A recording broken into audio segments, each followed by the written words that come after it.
I love you, Allah.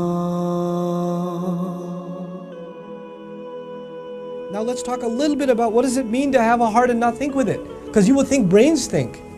Why is Allah saying hearts think? لَهُمْ قُلُوبٌ لَا يَفْقَهُونَ بِهَا. And fiqh is deep understanding, because Allah says revelation, ayat, faith, it lies inside the heart.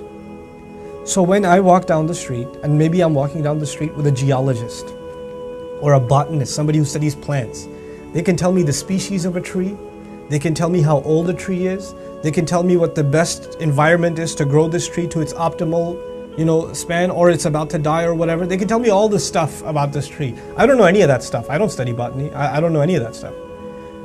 But I can tell you that if I look at that same tree from my heart, not from my brain alone, from my heart, I'm reminded that Allah brings life out of death, because this tree at one point was just a seed, and Allah brought good out of it. Allah brought life out of it. So I'm reminded of my own mortality when I see a tree. A scientist can look at the sky and tell me a lot of things. I can look at the sky and just find humility. I just look at the sky and just say, Allah Azza wa Jal says, "Hal tara bin futur." You see any cracks up in there? In other words, you can look at the world around you from a scientific lens, from a skeptic lens. You can look at it from it's just scenery passing you by. But if you look at the world around you with your heart, then you'll see something else. You'll see what other people don't see. I'll give you an experiment I did myself. You try this experiment yourself. I'm going down the highway, and the Quran's view is that everything that you see physically in the world around you can turn into a spiritual reminder. Everything is an ayah. Okay, let's put that to the test. So I was driving with a bunch of guys to some college program one time, and they were speeding. They were going like 90 miles an hour. And before I told them to slow down, just immediately I said, just the fact that they're speeding and cutting people off, I was reminded, كَلَّا بَلْ تُحِبُّونَ الْعَاجِلَةَ. No, you human beings, you have an inherent urge to want to rush. You get a kick out of speed. Allah mentions that in the Quran. Them speeding became a reminder of something Allah says. Like how well Allah knows us. أَلَا يَعْلَمُ مَنْ خَلَقَ. I start looking out the window and I see something that reminds me of this ayah. I see there are cows that are grazing.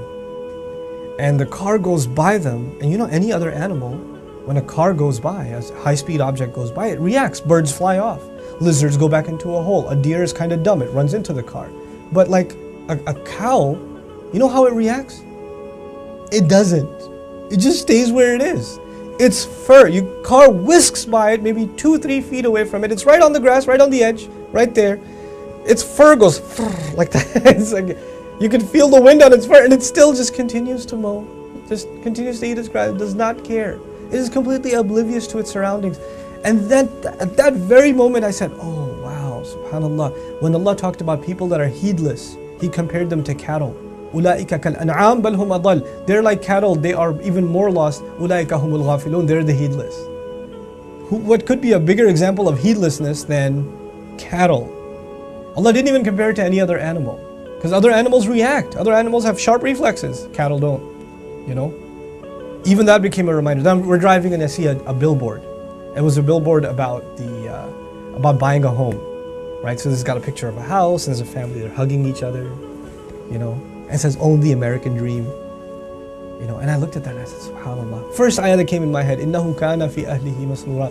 He used to be happy with his family. Another ayah came in my head, وَمَسَاكِنُ تَرْضَوْنَهَا أَحَبُّ إِلَيْكُم مِّنَ اللَّهِ وَرَسُولِهِ وَجِهَادٍ فِي سَبِيلِهِ. The homes that you love to have, if they are more beloved to you than Allah and His Messenger, and struggling in their path. SubhanAllah. Everything can become an ayah. Not a thing around you won't be. Everything will be. This is if you have a heart that seeks to think.